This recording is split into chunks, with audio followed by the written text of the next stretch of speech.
Part 1. Charles Spurgeon. Chapter 1. A Man Full of Life. In person, Mr. Spurgeon was of medium height and stout build. He had a massive head and large features of the heavy English type. In repose, his face, while strong, might have been called phlegmatic, if not dull in expression. But when he spoke, it glowed with animation of thought, quick flashes of humour, benignity and earnestness, and every phrase of the emotion that stirred within him. He had many elements of power as a preacher. His voice was of marvellous sonority and sweetness. His language, with all its simplicity, was marked by faultless correctness and inexhaustible wealth of diction. He was as far as possible from being a rough or coarse speaker, although he had at ready command a vast vocabulary of homely Saxon words. No one, from merely reading his sermons, can form any idea of their effect when delivered. In listening to Mr. Spurgeon, one recognized that the chief element of his commanding force in the pulpit was his profound and burning conviction. The message he gave had for him supreme importance.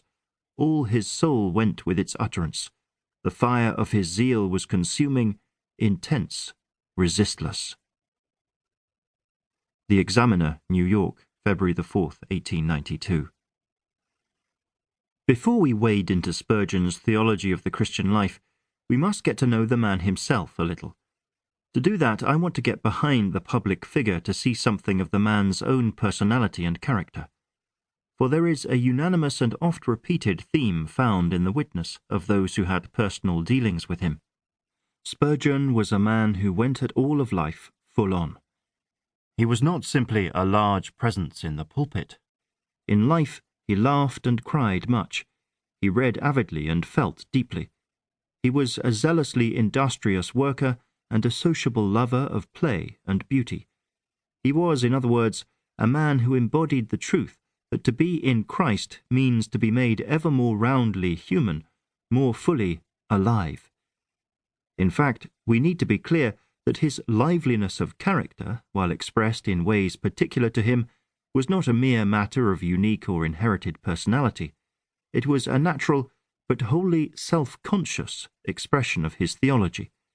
As he put it, we ought each one to be like that reformer who is described as vividus vultus, vividi oculi, vividae manus, denique omnia vivida, which I would rather freely render a countenance beaming with life, eyes and hands full of life, in fine, a vivid preacher altogether alive.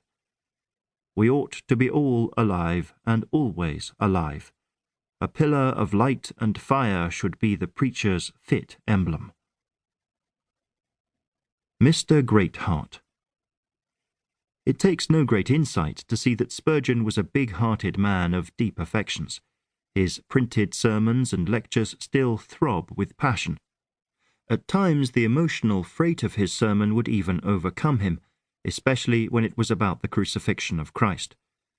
Once, when trying to recount how Christ was then bruised, trodden, crushed, destroyed, sorrowful even unto death, he had to break off, saying, "I must pause. I cannot describe it. I can weep over it, and you can too." It was no mere pulpiteer's tactic, though. His private and personal letters to family and friends reveal exactly the same intensity of emotion, and about just the same sorts of issues he would address in public. Perhaps the best insight into Spurgeon's character comes through the introduction he once gave to his equally large-framed friend, John Bost. Calling Bost a man after our own heart, he gave what amounts to a remarkably revealing self-description. John Bost is great as well as large. Here is a man after our own heart, with a lot of human nature in him, a large-hearted, tempest-tossed mortal who has done business on the great waters, and would long ago have been wrecked had it not been for his simple reliance upon God. His is a soul like that of Martin Luther, full of emotion and of mental changes, borne aloft to heaven at one time and anon sinking in the deeps.